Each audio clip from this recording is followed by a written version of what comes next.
वही शायद हमें इंतज़ार करना चाहिए। जी।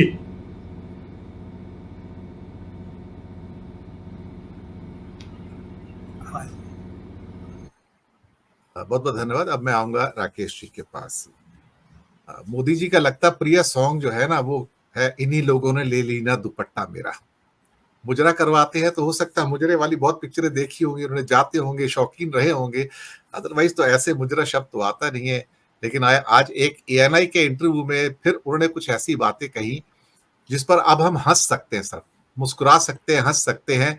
और उनकी इस बुद्धि के ऊपर भी अब ज्यादा कुछ सोचने की जरूरत नहीं है। कहते हैं अब हम खेलों में अल्पसंख्यकों के लिए कोटा तय करेंगे। पंजाब के बच्चे, बंगाल के बच्चे जब फुटबॉल में जाते हैं तो वहां पर भी अल्पसंख्यकों के लिए वहां पर आरक्षण हो जाएगा। उसके अलावा नौकरियों के अंदर कहते फिर अगर आप पुल बनवाना चाहते हैं तो टेंडर दे रहे हैं तो उसके लिए भी आप उसके मुसलमानों के लिए देखा जाए तो आप आरक्षण रखेंगे। आप आगे कहते हैं कि ये पुल कौन बनाएगा, तो पुल हो सकता है कि जिसमें प्रतिस्पर्धा होती है वो होता है, लेकिन यहाँ पर आप उनको दे देंगे जो आरक्षण जो अल्पसंख्यकों का है। तो मेरा फर्ज बनता है कि मैं अपने ओबीसी, एसटी, एससी भाइयों को और बहनों के अधिकारों को बचाऊं। और मेरा तो जन्म ही इसीलिए हुआ है। और कहते हैं 10,000 ऐसे संस्थान हो गए भारत में कि जहां पर अल्पसंख्यक जो हैं सारे के सारे, उनको दर्जा मिल गया, जिससे वहां पर एससी, एसटी और ओबीसी को मिलने वाली सुविधाएं खत्म हो गई। अब मैं यहां पर यह बताना चाहूंगा कि भारत में ऐसे संस्थान जिन्हें कि अल्पसंख्यक संस्थान कहा जाता है, वो हजारों में है। इसमें कोई शक वाली बात ही नहीं है। और ये आज के नहीं है, पहले से हैं, उनको सुविधा दी गई है।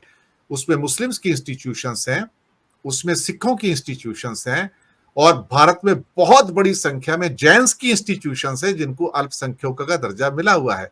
मुंबई के अंदर बहुत सारे कॉलेजेस ऐसे हैं जो सिखों के कॉलेज हैं, जो जैन कम्युनिटी के कॉलेज हैं, मुस्लिम्स कम्युनिटी के कॉलेज है, तो उनको दर्जा मिला हुआ है। अगर वो उन संस्थाओं को आगे बढ़ा रहे हैं, चला रहे हैं, मुंबई का जो फेमस जिसे क्या कहते हैं कि रुइया है, या क्या कहते हैं Narsee Monjee institute of management sciences, या बहुत सारे और कॉलेज, लाला लाजपत राय जो सिखों का है वो है, खालसा कॉलेज है। तो अगर भारत के अल्पसंख्यकों ने अपने पैसे खर्च करके बड़ी संख्या में इंस्टीट्यूशंस बनाई हैं, हजारों में इंस्टीट्यूशन बनाई हैं, वो भी ज्यादा करके एजुकेशनल इंस्टीट्यूशन है, तो उनको ये दर्जा कानून के ने दिया है, संविधान ने दिया है कि हाँ, अगर वो पैसा खर्च कर रहे हैं तो उनको 50% रिजर्वेशन अपनी जो कम्युनिटी है उसके लिए होता है। और वहां पर फिर एससी एसटी खत्म हो जाते हैं। तो इसमें ज्यादा गरजने बरसने वाली कौन सी बात है। लेकिन मोदी जी को लगता है कि वहां भी इनको मिलना चाहिए। शायद अपने डोमेन से मर्यादा से बाहर चले जाते हैं और कुछ ऐसे शब्दों का उपयोग करते जो उनको नहीं करना चाहिए। राकेश जी, मैंने पिक्चर सामने रखी, मैं आपकी टिप्पणी चाहूंगा। 4 जून के रिजल्ट बहुत बड़ी पिक्चर लेकर आएंगे, ईवीएम माता की कृपा नहीं हो गई तो। राकेश जी। धन्यवाद दिनेश जी, आपने बिल्कुल मुंह से बात छीन ली मेरे कि ईवीएम माता की कृपा हो गई तो। अब ईवीएम ही भारतीय जनता पार्टी के लिए आखिरी अमोघ अस्त्र बचा है। अन्यथा जैसा कि प्रोफेसर मिश्रा जी ने शुरू में बताया, बाद में सैनी जी ने बताया कि हवा तो विपरीत चल चुकी है सत्ता प्रतिष्ठान के, और जो बदलाव होना है वो अब सतह पर दिखाई देने लगा है। और इसके पहले आपको एक चीज मैं और रेखांकित करना चाहूंगा कि ये जो लोकसभा चुनाव जो 7 चरणों में हुआ, ये बहुत सोच विचार के हुआ। केंद्रीय चुनाव आयोग ने सत्ता प्रतिष्ठान की सुविधा से ये चरण निर्धारित किए।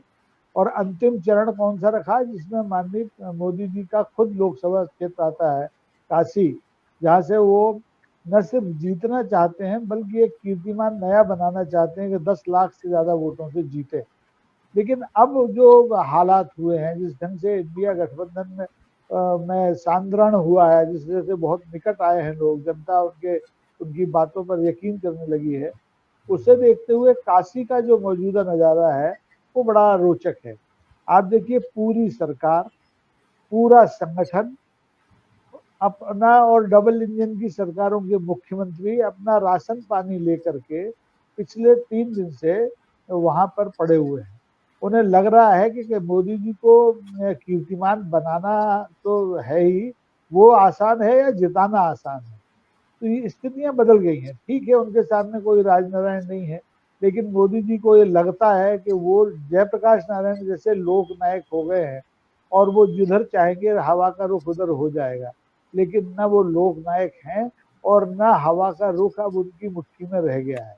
मुट्ठी उनकी खुल चुकी है।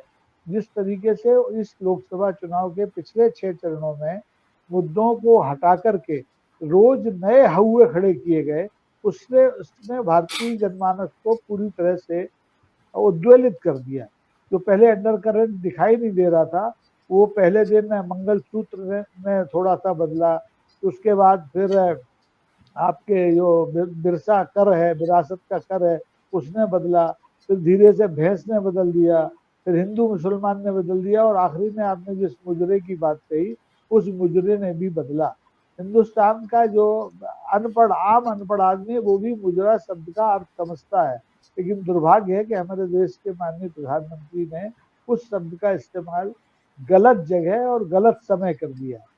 कबीरा खड़ा बाजार में सबका मुजरा ले, वहां भी मुजरा चलता है, लेकिन वो मुजरा इनके मुजरे से अलग है। ये सामंतवाद के संरक्षक रहे हैं, पोषक रहे हैं। आपको याद हो पिछला चुनाव, ये इसी चुनाव में जो दक्षिण की एक सभा में इन्होंने कहा था कर्नाटक में कि कांग्रेस राजा महाराजाओं की बेइज्जती कर रही है।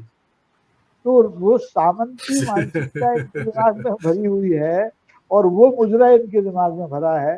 तो मुझे लगता है कि 7वें चरण में निश्चित तौर पर अब मुजरा सत्ता प्रतिष्ठान को करना पड़ रहा है, एक एक सीट के लिए करना पड़ रहा है। बंगाल का तो भी मिश्रा जी ने बताया ही, उत्तर प्रदेश में भी यही स्थिति है।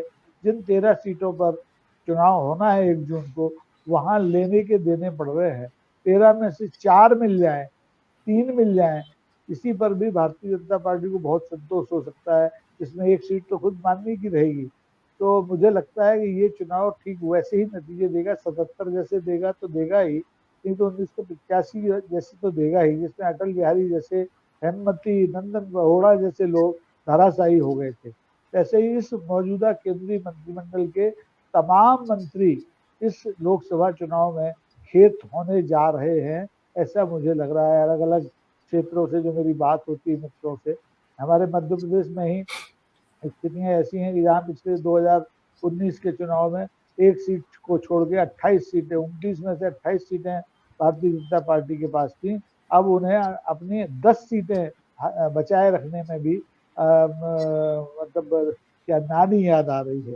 नानी याद आना तो अच्छा शब्द है, संसदीय नहीं है, मुजरे से तो अच्छा ही है। तो दिनेश जी, मुझे लगता है कि 4 जून बड़ा रोचक रहेगा। सिर्फ शर्त एक ही है कि ईवीएम माता कृपा बनाए रखें, क्योंकि ईवीएम का भी हैसियत उसी मशीन जैसी है जो हमारे घरों में झाड़ू लगाती है, पोछा लगाती है, बर्तन मांजती है। उसको अपने हिसाब से डिक्टेशन दिए जा सकते हैं। तो ईवीएम अब देखिए जनता के साथ खड़ी होती है या सत्ता के साथ खड़ी होती है। जी जी, हेमंत जी के पास आता हूँ। मोदी जी तो एक मीटिंग